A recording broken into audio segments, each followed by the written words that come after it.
So you're here because you're worried about your child's muscle strength, or maybe you've noticed they're not quite keeping up with their motor skills. You are absolutely not alone in this. This whole explainer is really designed to help cut through all that confusion and give you a clear, straightforward path to getting some answers. Let's dive right in. You know, this is usually the very first question, isn't it? It's probably the one that keeps you up at night. You see your child having a tough time running or climbing, or just keeping pace with their friends, and, well, that deep sense of worry just starts to creep in. Feeling uncertain is completely normal, but honestly, just acknowledging that concern, that's the real first step to finding out what's going on. And here's the good news. You don't have to figure this all out by yourself.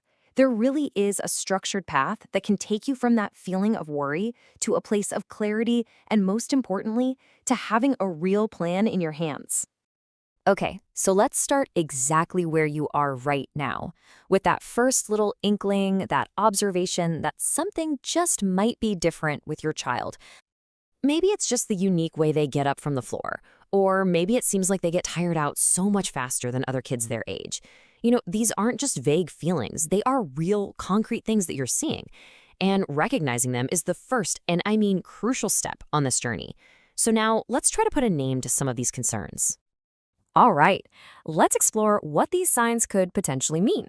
Just getting a handle on the terminology is a huge step toward feeling more in control of the situation. So, at its core, what we're talking about here are muscular dystrophies. They're part of a much bigger group of muscle diseases. Some are genetic, inherited, while others can just show up without any family history at all. The really key thing to understand is that they cause progressive weakness, which means the symptoms can get worse over time. And that right there is why getting answers early is so important. And look, this isn't just one single condition. It's actually a whole spectrum of them. You've got the more commonly known ones like Duchenne and Becker muscular dystrophies, but there are also other complex disorders that affect the muscles. This variety is exactly why getting a specific diagnosis is so vital, because it really dictates the best path forward. So here are some really specific things to keep an eye out for. Are they having a really hard time with stairs? Do they seem to fall way more than seems typical for a kid? You might even notice some physical signs, like their calves looking unusually large. These aren't just cases of kids being clumsy. They are potential clues that really deserve a closer look. Okay, so you've noticed some of these signs. The next question is obvious. What do I do now? This whole section is about turning what you've observed into action. Right, so the most important thing is knowing when it's time to make that call. And this isn't about panicking, it's about being proactive. If your child is actually losing the skills they used to have, or if there's a family history, or maybe a blood test has already shown high creatine kinase levels, that's a CK level, an enzyme that can signal muscle damage, these are all really clear signs that it's time to see a specialist. And this is exactly why it all matters so much. Getting an early evaluation isn't about rushing toward a scary diagnosis. It's about opening the door to support, to therapies, and to interventions that can make a huge difference in your child's quality of life. The idea of an evaluation can feel really intimidating, I get it, but let's try to reframe that. Let's think of it more like a journey, a step-by-step process that's actually designed to give you solid, concrete answers. Let's just walk through what that process looks like. It all starts with a simple conversation about your family's medical history and the symptoms you've been seeing. Then comes a physical exam to really pinpoint any areas of weakness. After that, specific tests like blood work to check those CK levels or even genetic testing can give much deeper insights. Sometimes nerve studies might be needed too.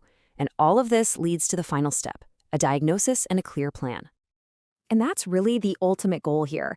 It's not about getting a scary medical term. It's about creating a practical, supportive roadmap for the future.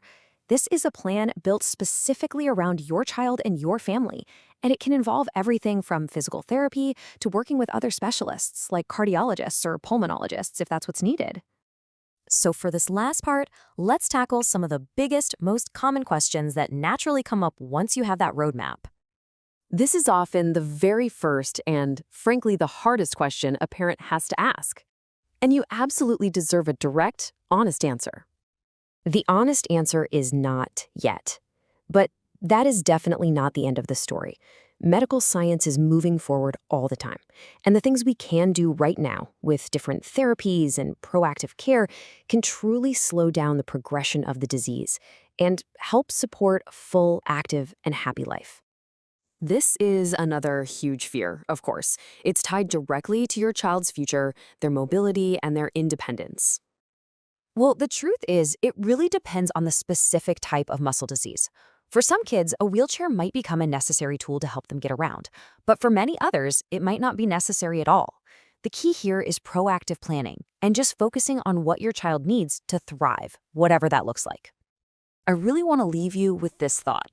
The journey to find answers is, on one hand, very scientific, but it's also deeply, deeply personal. It's about test results, sure, but it's also about your daily life, your hopes, and your fears. Finding a care team that truly understands both sides of that coin is just essential. Remember, you're not just looking for a diagnosis, you're looking for a partner to walk this path right alongside you.